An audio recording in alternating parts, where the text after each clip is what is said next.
Morning everyone, it's Pierre the Overview Property Inspection. I want to talk to you guys about foundation cracks, the ever evolving technologies that we have in the industry. And so let me show you a couple things that we're observing at this particular inspection.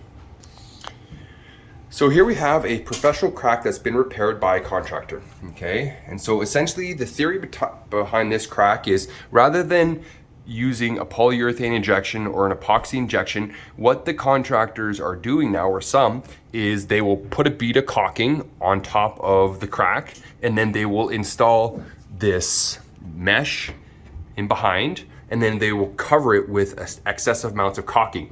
And so the theory behind this type of repair is that they're relying on the first line defense, which is caulking, to avoid water intrusion from coming in. Now, should water infiltrate the first line of defense, the water is actually designed to go down the wall, and then they've got, what they'll do is they'll do a drainage cavity underneath the slab. And so if you look closely, there's a delta MS underneath the slab. And so when they jackhammer the floor, they will put clear rock underneath the slab to allow the water to dissipate on its own.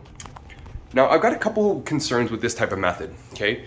Number one, if you've got a lot of water coming in, that water will land itself inside the house underneath the slab.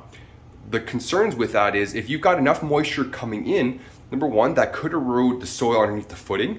Also, it's going to saturate the subsoil underneath the concrete floor, thus potentially, leaving any exposed, finishing exposed to damage. Now, the reason why this can be occurring is because as the water comes up, it naturally wants to dry to a dry surface, okay? And so concrete works in a way through wicking, through capillary reaction. And so if your ground is wet, it wants to dry to a dry surface, and it will actually leach its way through the concrete, okay? And so if you've got a lino that's glued directly to the floor, or if you have, a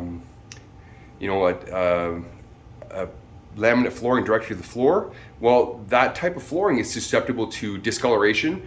It could lead to the adhesive delaminating, because if you've got lino, the lino doesn't allow the concrete to naturally breathe, okay? And so if you're introducing this much moisture, well, that could lead to damage, okay? So when you're hiring a contractor, make sure you're doing due diligence, okay? So as we'd said, we had a professional contractor come in, or the sellers did, and then right next to this crack is a horizontal crack that stems the surface of the wall. While it is on the upper portion, nonetheless, you want to make sure that you are asking the sellers for documentation and receipts. It's a good idea to actually even call the contractors to see what type of warranty that they have, and did they actually look at this portion of the foundation.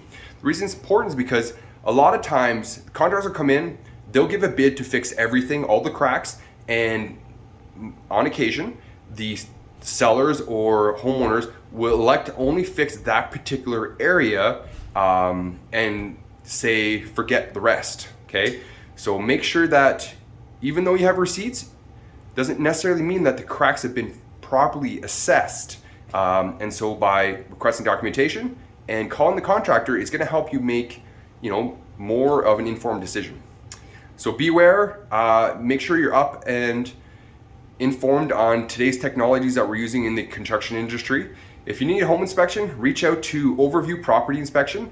I look forward to helping you with your future inspections. Enjoy your day. Talk to you soon.